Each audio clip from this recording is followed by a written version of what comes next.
But we felt terrible for the kid and kept in touch with his caseworker. I had, still do, an extremely well-paying job at the time. I could afford a decent lifestyle for a small family. So after a few months of discussions between ourselves, the caseworker, and some bureaucracy, we formally adopted Jason. Now, onto the situation. About 3 years ago, Jason's parents were released from prison on parole. They contacted him not long after in hopes of reconnecting. Before that, they'd sent him a few odd letters but nothing substantial. At first, he was hesitant to talk to them, but he ended up caving and meeting them for lunch one day. I'll admit that some of me was jealous and apprehensive of what could happen, but I could see that it was something that my son wanted to do, so for his sake, I swallowed those and supported him through it. I think it wasn't long, about 3 months, that he started pulling away from us. At first, I chalked it up to him being excited actually to talk to his bio parents after so long, talk about what had been going on in his life, spend some time with them, etc. It started to bother me when he'd cancel plans with us last minute because mom had an emergency or dad needs me to help him with something today or whatever other excuse he could come up with. He used to come to our house at least once a week and call daily, but now we were lucky if he even came by that month. Again, I thought that was just temporary, that he was just excited,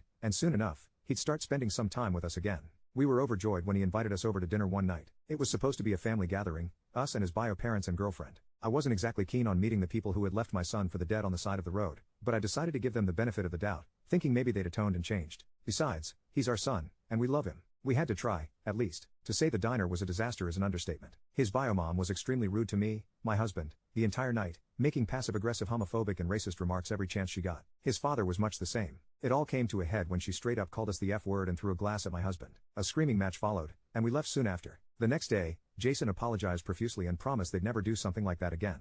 I told him neither I nor my husband wanted to have anything to do with them and would appreciate it if he understood that. He seemed to but continued to pull away the next few months. And that leads to what happened last week. Jason proposed to his girlfriend about 9 months back and has been preparing for the wedding since. Of course, we were overjoyed for him. But a few months went, and no invitation came. Jason would say they hadn't been sent out yet and changed the subject whenever we asked. Last week, my husband saw a Twitter post from one of Jason's friends, his groomsman, that went a few weeks back with the invitation in his hands. We confronted Jason about it the next time he came over, only for him to drop the bomb on us, saying that we hadn't been invited. We asked why, and he said his parents didn't want us there and wouldn't come if we did. I was effing furious. I asked him how he could choose those pieces of trash over us, why they were so important, what did we do to deserve this kind of treatment. His answer?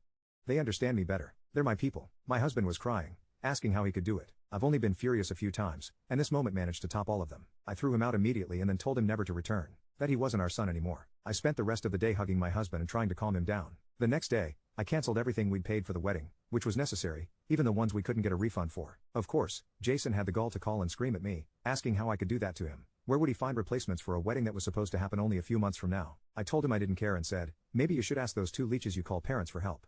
19 years. 19 effing years of my goddamn life spent raising and loving a kid that I considered my son, only to be treated like garbage. Giving blood, sweat, and tears so he would have a good life. All the love we can give is what we get as a reward.